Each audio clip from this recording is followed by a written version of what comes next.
I'm Nate Jackson. We're at Jackson Hop here in Wilder, Idaho. I'm with Russell Shoemaker, the farm manager, and Joe Catron from, up north. Yakima. There you go. I knew you'd get it.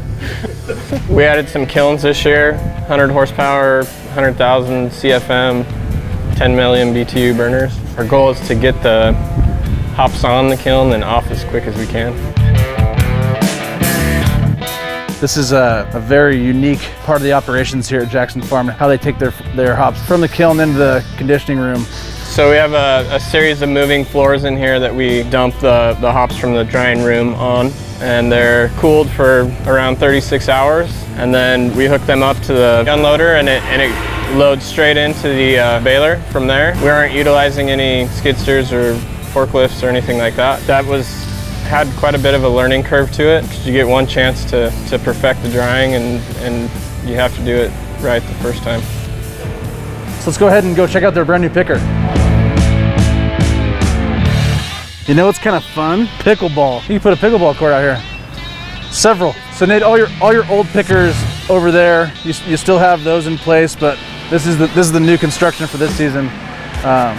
Fill us in a little bit on capacity and what your anticipated vines per minute are on all the various machines.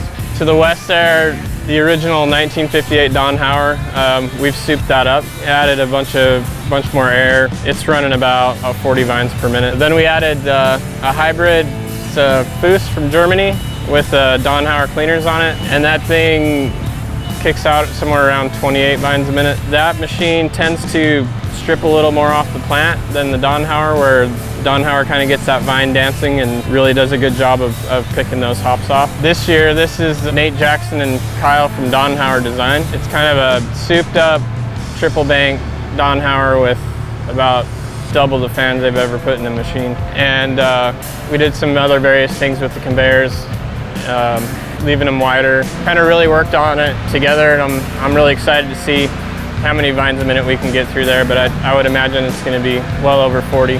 Awesome. Let's go take a look.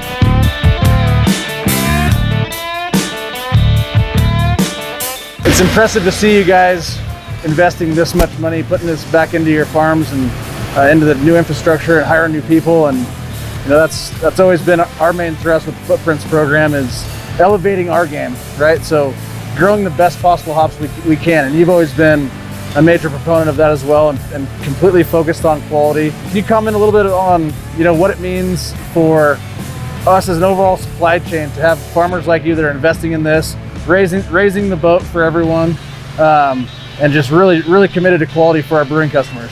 Okay, so you'd come in here to my facility and you would think that we expanded largely on acres, and that's not necessarily the case. We're dealing with the hop cone, which is extremely time sensitive. We're trying to get that off at the most perfect time we can. And this is more mainly to shorten our harvest window and dial it in even more so than it is to be able to handle more acreage.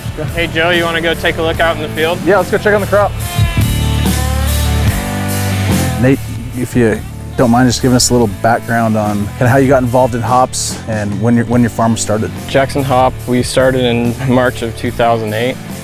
Pretty good alpha market in that year, and we had the opportunity to put in 60 acres. Idaho 7, I wasn't necessarily looking for yield at the time. It just had this crazy, amazing aroma. Talk a little bit about kind of the quality management of that brand and what made you go with that decision to bring it under the Yakima Chief Ranches umbrella and what that means for you. Working with Yakima Chief on other varieties and being a grower for them on other varieties, the quality standards are just unmatched, and seeing the quality all the way through and the way everything's monitored and maintained all the way to the brewer is quite amazing, and it wasn't a hard decision at all. It's awesome to see the impact of your breeding program, the impact of what you've done here in Wilder, Idaho, and how that reaches globally now with Idaho 7. Nate was not only the top quality grower in Idaho last year, Nate was the top hop grower in the United States. I think I can be proud of you for that. Definitely humbling, for sure. Yeah, being a first generation grower and then being in that class with some of those guys is awesome. I really hope we can keep it up. Yeah, do it once, maybe they might call you a fluke, be a perennial top quality grower, and then definitely have the respect and admiration of your peers and brewers all over the world. Thanks for your time. We're starting to get bit by mosquitoes here, so maybe we should head on out.